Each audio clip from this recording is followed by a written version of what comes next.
정신건강의학과 전문의 송미선이라고 합니다.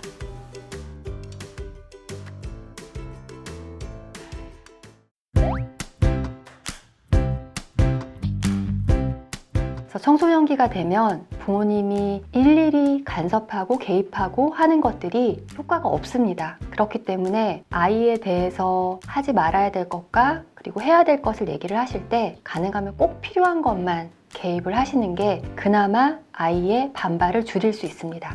청소년기의 아이들에게는 너는 옷차림이 좀 이상한 것 같아, 얌전하게 입어라, 너 왜 그런 음악을 듣니, 이렇게 취향, 아이의 성향에 관련된 거에 대해서는 개입을 하시는 거는 먹히지 않습니다. 그렇지만 부모님이 최소한의 아이에게 개입을 하시게 된다면 본인 스스로를 건강하지 않게 만드는 버릇들, 그리고 남에게 피해를 주는 것들, 이렇게 꼭 필요한 부분에 대해서만 기준치를 높여서 개입을 하셔야지 그나마 부모님의 말이 아이에게 좀 가서 영향을 끼칠 수가 있습니다. 자아 정체성을 찾기 위해서 고민도 많고 짜증도 늘어나고 생물학적인 변화, 호르몬 변화 때문에 감정 기복이 심한 아이들과 잘 소통하기 위해서는 일단은 부모님도 사춘기 자녀를 둔 부모님으로 변해야 합니다.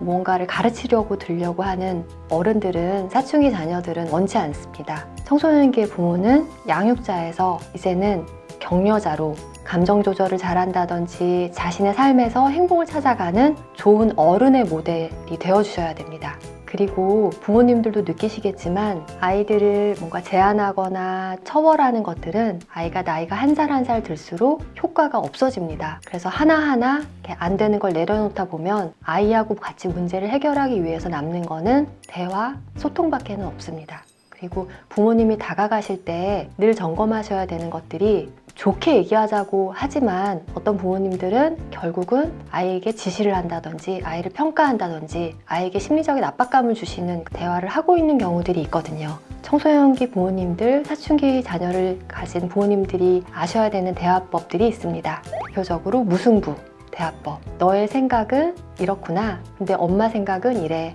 그래, 우리 서로 생각이 다를 수 있어. 서로 생각이 다르다는 것을 인정해주자. 그러니까 엄마가 맞아, 네가 맞아가 아니라 서로서로 의견이 다르고 그 입장에서는 그럴 수 있다라는 자세로 아이에게 접근하는 방법이 무승부 대화법입니다. 그리고 나 전달법이라는 거는 청소년기 아이들이 가장 싫어하는 것이 나를 누군가 평가하고 그리고 비난하고 조언이라고 이렇게 해주고 하는 것들을 별로 안 좋아하거든요. 어머님이 아이에게 어떤 간절하게 얘기하고 싶은 것이 있을 때는 나는 네가 요즘 표정이 안 좋은 것 같아서 엄마는 좀 걱정이 돼.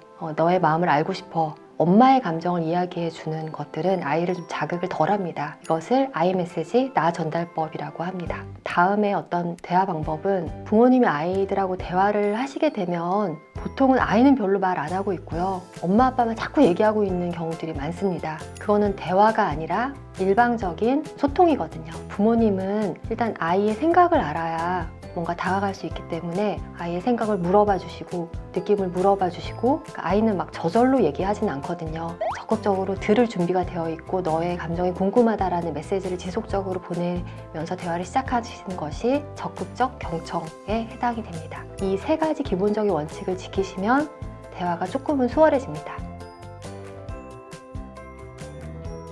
아이가 이제 평상시보다 공부를 조금 더 열심히 해서 중간고사에서 성적이 좀 올랐습니다. 부모님은 너무 기뻐서 아이를 앉혀놓고 얘기를 합니다. 평소보다 2배나 공부를 더 많이 해서 이만큼 결과가 잘 나왔구나. 정말 너무 대견하고 엄마 아빠 너무 기뻐 까지 얘기하시면 그것은 아이에게 그렇게 부담을 주는 그런 대화는 아닙니다. 간혹 여기서 한 발 더 나가시는 경우들이 있는데요. 너가 요번에 이만큼 잘했으니까 다음엔 더 잘할 수 있을 거야. 끝에 말을 들으면 아이는 표정이 어두워집니다. 청소년기 아이들은 노력하고 버텨내고 하는 것들이 마냥 좋아서 하는 게 아니라 견디고 참고 힘들게 하고 있는 것들이거든요. 근데 뭔가 내가 노력했을 때 조금 더 많은 것을 부모님이 바란다는 느낌을 받게 되면은 더 노력하고 싶은 마음이 사라지는 경우들이 있습니다. 그래서 이 부분을 조심하셨으면 합니다. 부모님들이 은연중에 나오는 말들 중에 정말 꼭 안 하셨으면 하고 제가 부탁드리는 말들을 몇 가지 정리해 보았습니다.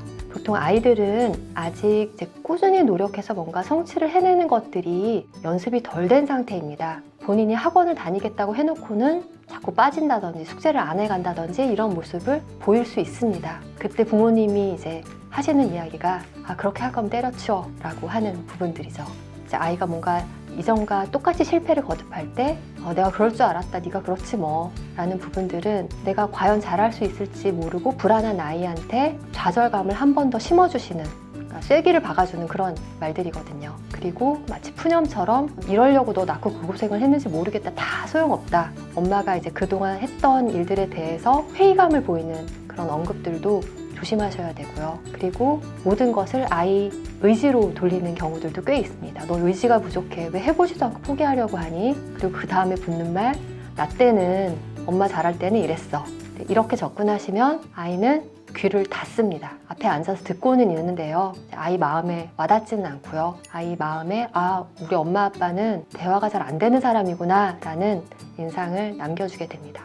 부모님께 아이에게 어떤 지시라든지 비난을 하지 말아주세요 라고 이야기를 드리면, 그렇다고 그럼 가만히 둬요? 이렇게 물어보시는 부모님들이 많습니다. 아이들 입장에서는 부모님의 그런 지적은 잔소리에 해당이 되거든요. 잔소리라는 거는 결국은 내가 그 말을 함으로써 상대의 행동, 버릇을 고치겠다라는 어떤 의미를 갖고 있거든요. 자세 좀 똑바로 해, 똑바로 앉아, 온라인 수업 때 좀 집중 좀 해. 어떻게 보면 부모님은 이렇게 당연히 할 수 있는 잔소리라고 생각을 하시는데, 의학적으로도 잔소리는 아이들의 주도성을 키우는 데 도움이 안 됩니다. 지금 아이는 전두엽을 발달시켜서 내가 지금 이게 필요하구나 라를 스스로 생각하고 실행을 해야 되는데, 연구 결과상 잔소리를 하게 되면 오히려 아이들의 감정을 자극하는 뇌만 활성화가 되고 생각을 하는 뇌는 오히려 멈추는 그런 연구 결과가 있었습니다. 그래서 아이는 외관상으로는 덩치는 이제 성인처럼 보이지만 감정을 조절하는 뇌가 미약하기 때문에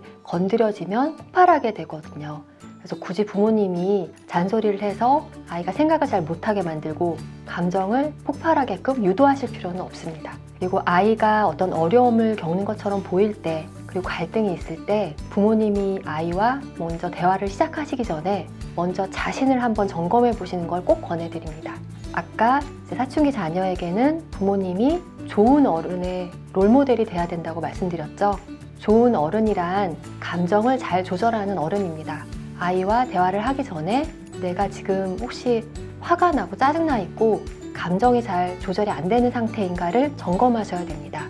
감정이 고조된 상태에서 이야기가 시작되면 그거는 보통 대화가 아닙니다. 다툼이지. 그래서 아이를 정말 도와주고 싶으시다면 부모님이 본인 감정을 점검해 보시고, 일단 화가 나 있고 제어가 안 된다 라고 할 때는 아무 말도 안 하시는 게 더 낫습니다. 부모님이 스스로 자기 감정을 점검해 보시고 마음이 이제 충분히 편안한 상태다 라고 확인이 되시면 내가 정말 아이에게 하려는 말의 의도가 무엇인지도 점검해 보셔야 됩니다. 아이가 학교 생활이 힘든 것을 물어보고 싶고 궁금해서 정말 얘기를 시작하고 싶으신 건지, 결국 내가 너 조금 더 아침에 일찍 일어나고 좀 더 열심히 하는 모습을 보여라 라는 말을 하려고 대화를 시작하시는 건지, 내가 아이를 도와주려는 것이 아니고 잔소리하고 싶은 욕구가 올라가서 자꾸 말을 시작하시는 거라면 거기서도 멈추시는 게 필요합니다. 실제 내가 아이를 도와주고 싶고 같이 의논해주고 싶어서 이야기를 시작하신다면 그 전에 얘기 드렸던 아이의 생각, 감정, 느낌, 그리고 그간에 있었던 일들에 대해서 구체적으로 물어보시고, 그리고 아이가 얘기를 할 수 있는 분위기를 만들어주시는 적극적 경청을 시도해 주시는 게 필요합니다. 지금까지 말씀드린 부분이 부모님들한테는 쉽지 않은 일입니다. 그것도 이유가 있습니다. 아이들도 아이 발달에 맞게끔 정서적으로 어려운 시기인 것처럼 아이들이 사춘기일 때는 또 하필 부모님이 갱년기를 맞이하시는 경우들이 많습니다. 아이들이 보통 10대 중반에 들어갔을 때 부모님의 나이가 40대 중후반부터 50대 초반인 경우들이 많은데요. 보여드리고 있는 그림 안에서도 그 시기가 부모님이 가장 정서적으로 위축되고 호르몬 변화로 감정 기복이 심하고 이전처럼 열심히 일한다고 뭔가 성취를 할 수 있지 않은, 정서적으로 힘든 시기에 같이 이렇게 들어가 있기 때문에 사춘기 자녀를 대하는 것이 쉽지는 않습니다. 그렇지만 아이가 감정을 조절하고 좋은 대화를 하고 싶으시다면 부모님 스스로 본인의 감정을 좀 점검하시고 감정 관리를 하시는 것들을 권해드립니다. 마지막으로 이제 부모님께 반드시 부탁드리는 것들, 엄마 아빠가 사춘기 자녀의 문제를 직접 해결해 줄 수 있는 것은 많지 않습니다.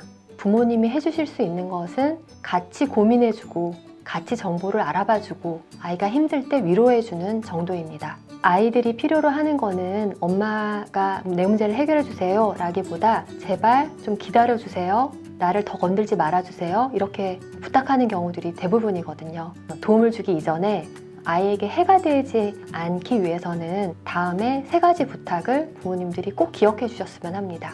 첫 번째가 일단 멈춰주세요 입니다. 부모님 기준에서 아이를 비난하고 너는 게을러, 너는 매번 약속을 지키지 못해, 이렇게 평가하는 것들, 비난하는 것들 일일이 쫓아다니면서 이거 했니? 저거 했니? 이건 이렇게 해야 되지 않겠니? 라고 그때그때마다 지시를 내리는 것들, 그리고 정서적인 압력 부분들, 엄마 아빠가 이만큼 해줬으니까 너도 좀 잘해야 되지 않겠니? 라는 이런 정서적 압력을 멈춰주시는 것이 필요합니다. 두 번째로 부탁드리는 것은 기다려달라는 부탁입니다.